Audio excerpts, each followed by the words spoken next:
February 11, 2026. News tickers flash not from Washington, but from Beijing. China unveils its permanent lunar base and a global digital yuan network. The world witnesses the rise of a new superpower built by decades of economic strategy. To understand how we got here, we must look back at China's transformation from poverty to global heavyweight. But as we see in 2026, reality turned out very differently.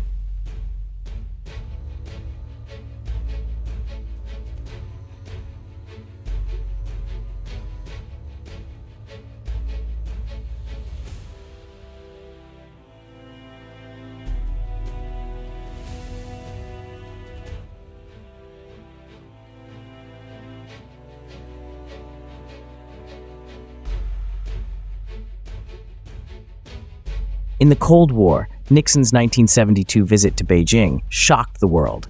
The US aimed to pull China away from the Soviets, seeing China as a tool, not a rival. For Beijing, it was an opening to Western technology and markets. Nixon's visit planted the seeds of a new global order.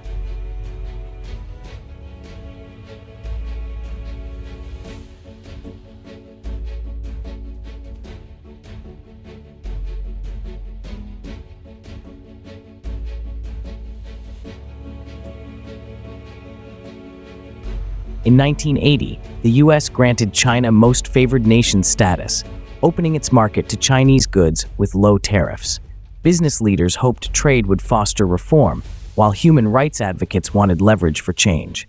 MFN status fueled China's economic boom, but the expected political transformation never arrived.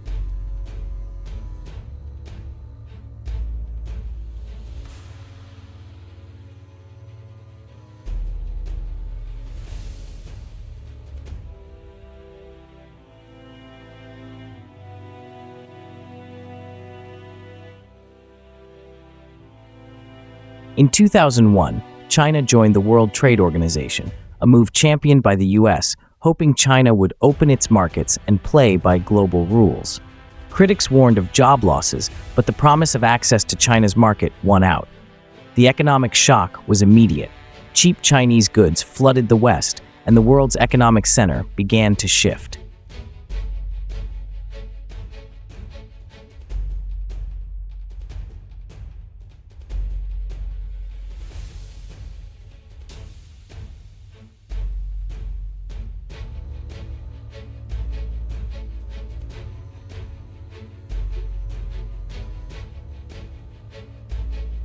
With global markets open, China became the factory of the world.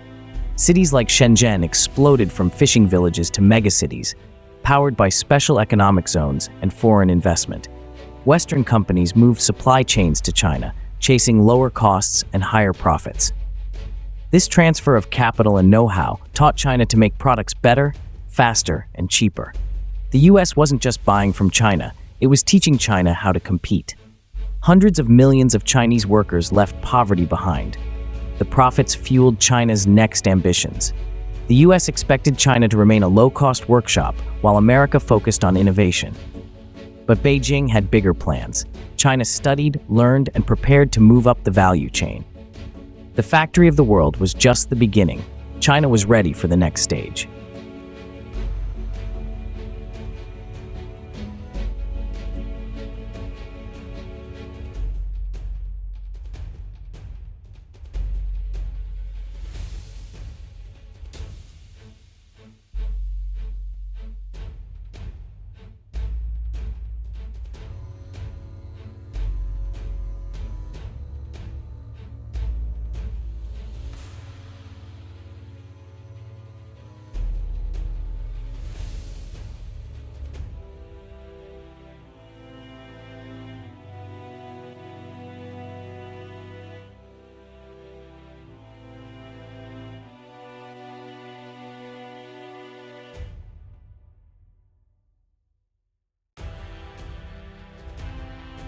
US companies entering China faced a catch.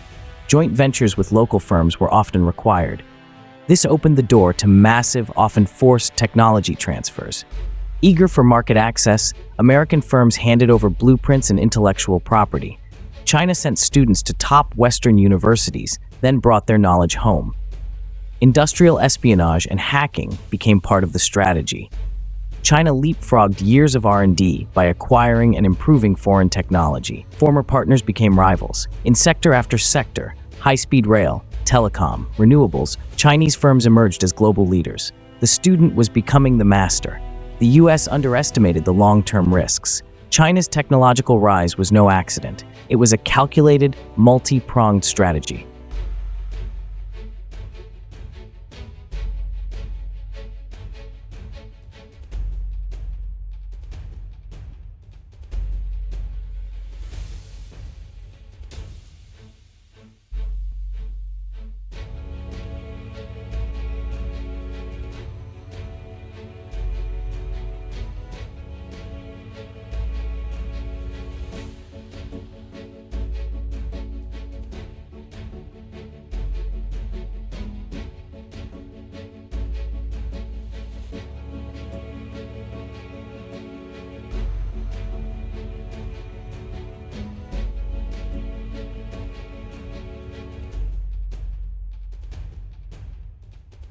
For decades, US policy was built on one belief: prosperity would lead to democracy. The theory seemed proven in places like South Korea and Taiwan. American leaders imagined a Chinese middle class demanding freedom and reform. Tech companies saw themselves as agents of change, connecting people and spreading information. But the Chinese Communist Party had other plans. Economic growth strengthened, not weakened, the party's grip. The bargain prosperity in exchange for political control. The party mastered censorship and surveillance, building the Great Firewall. The middle class became invested in stability, not revolution. The US miscalculated. Economic freedom did not guarantee political freedom. The party decoupled prosperity from democracy. The hoped-for transformation never came.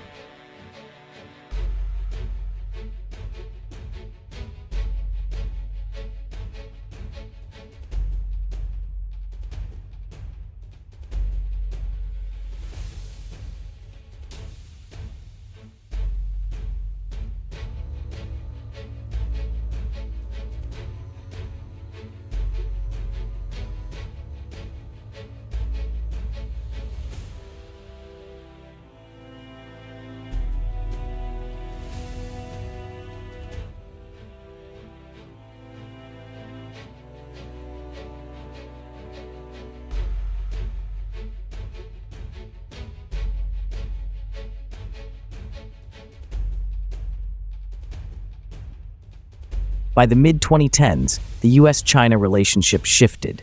China was no longer a partner, but a peer competitor. In the South China Sea, Beijing challenged US naval power.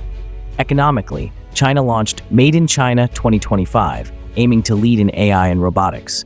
The US responded with tariffs and tech restrictions, a new era of competition. The stakes have never been higher.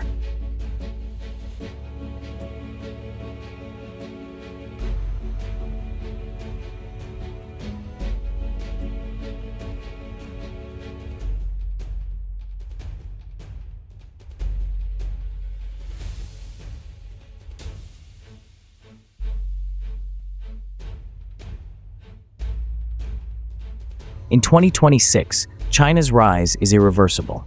The unipolar world is gone. We now live in a multipolar era. China's Belt and Road Initiative has created a new web of influence across continents. The US-China relationship will shape the 21st century. The dragon is awake, and the world must learn to live with its roar.